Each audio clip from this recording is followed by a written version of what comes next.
नमस्कार, मैं रवीश कुमार।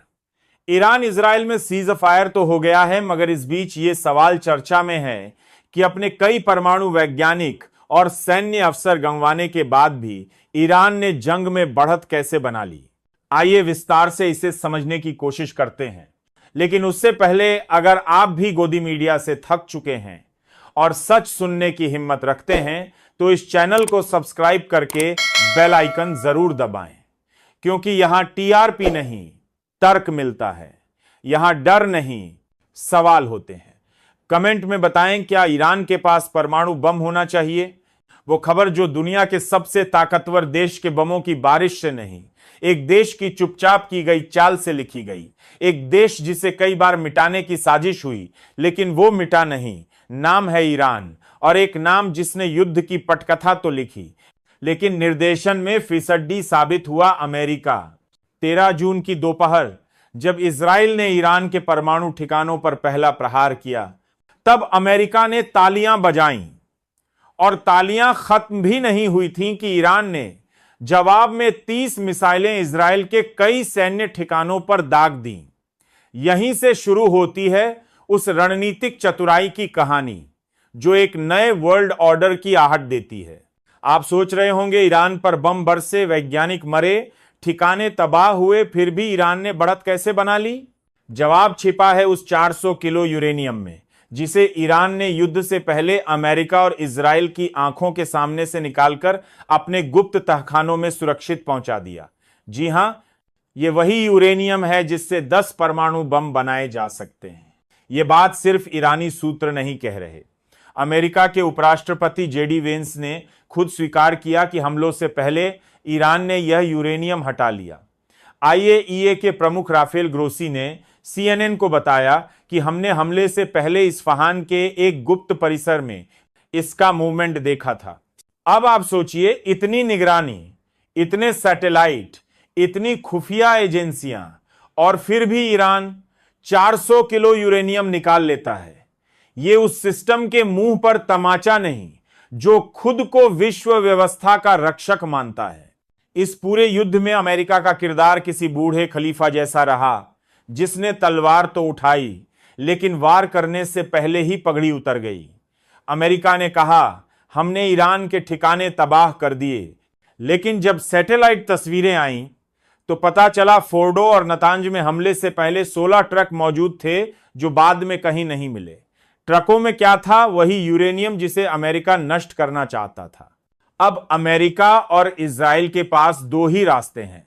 या तो मान लें कि ईरान ने उन्हें चकमा दे दिया, या फिर दुनिया को मूर्ख बना रहे हैं। दोनों ही स्थिति में किरकिरी उन्हीं की होती है। इस पूरे ऑपरेशन की बारीकी समझिए। ईरान जानता था कि हमला होगा, उसने तीनों साइड्स को पहले ही खाली कराया। अमेरिका जब बम गिरा रहा था, तब ईरान अपने वैज्ञानिकों और यूरेनियम को कहीं और पहुंचा चुका था। और अमेरिका की विफलता का एक और सबूत व्हाइट हाउस के भीतर खुद ट्रंप यह कह रहे हैं कि ईरान ने हमारी हर चाल भांप ली थी। ये वही ट्रंप हैं जो ट्विटर पर कहते हैं फुल सीज फायर, और उसी रात इजराइल फिर मिसाइलें दाग देता है। अब आप ही सोचिए, जिसे खुद की बात का सम्मान नहीं, वह दुनिया को क्या नियंत्रित करेगा? ईरान की इस चालाकी को आप बस स्मार्ट डिप्लोमेसी नहीं कह सकते। यह रणनीति का वो मास्टर स्ट्रोक था जिसने अमेरिका की परंपरागत युद्ध प्रणाली को ध्वस्त कर दिया। अमेरिका सोचता रहा कि वह बमों से देश मिटा सकता है, और ईरान ने दिखा दिया कि बारूद से ज्यादा तेज होती है बुद्धि। अब सवाल है, क्या ईरान इस यूरेनियम से बम बनाएगा? जवाब है शायद नहीं, लेकिन वह बम बनाने की क्षमता रखेगा, ताकि अमेरिका और इजराइल जैसे देश हर बार कुछ भी करने से पहले 10 बार सोचें। यह शक्ति नहीं, यह डिटरेंस है, रोकने वाली ताकत।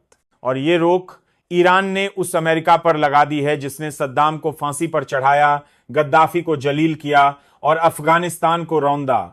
आज वही अमेरिका ईरान के आगे थर-थर कांप रहा है। कभी आईएईए को भेजकर दबाव बनाता है, तो कभी मीडिया में शांति प्रस्ताव की अफवाह उड़ाता है। ईरान की कामयाबी सिर्फ उसकी रणनीति में नहीं, उसकी इच्छा शक्ति में है। अमेरिका के सबसे बड़े बमों के बाद भी ईरानी लोग सड़कों पर मौत अमेरिका को के नारे लगाते हैं। वो जानते हैं कि यह जंग हथियारों की नहीं, मानसिक ताकत की है।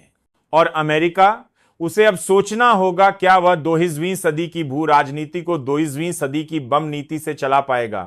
क्या वह यह मानने को तैयार है कि हर बार का रिजीम चेंज अब सफल नहीं होगा। इसलिए आज जब ट्रंप कह रहे हैं हमने सीज़फायर करवा दिया, तो जनता पूछ रही है तो क्या ईरान हार गया। और जवाब आता है जिसने 400 किलो यूरेनियम बचा लिया वह नहीं हारा, जिसे इसका पता भी नहीं चला वही हारा। अमेरिका की किरकिरी यहां खत्म नहीं होती।